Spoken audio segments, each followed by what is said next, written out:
અમૃતસરિતા ભાગ 3 પ્રકરણ 8।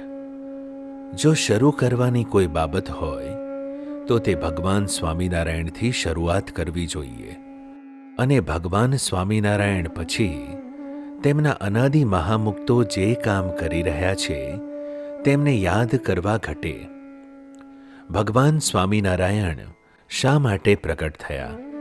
ભાગવત ધર્મના પોષણ માટે। આત્યંતિક મોક્ષ કોને કહેવાય એ સમજાવવાને માટે। પોતાના સ્વરૂપમાં છે એવું દિવ્યતમ સુખ ક્યાંય નથી તે સમજાવવાને માટે આવ્યા। સાથે સાથે લોકોને સત્યનો અને અહિંસાનો ધર્મ સમજાવ્યો, બ્રહ્મચર્યની સ્થાપના કરી, નિષ્કામ ધર્મને દ્રઢ બનાવ્યો।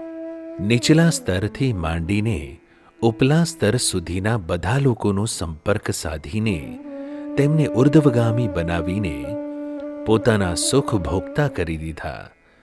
એમણે પૂર્વના અવતારો જેવું કામ કરવાનું રહ્યું નહોતું, તે કામ તો પતી ગયું હતું।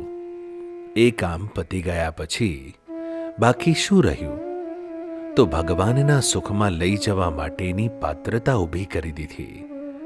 કંસોને મારવા, મોટા યુદ્ધો જીતવા, એ બધું તો એલેક્ઝાન્ડર ધ ગ્રેટ, નેપોલિયન જેવા માણસો પણ કરી ગયા। એ બધું મોટી વાત નથી। અનંત બ્રહ્માંડોની ઉત્પત્તિ, સ્થિતિ ને પ્રલયમાં આવું તો ખૂબ ચાલે છે।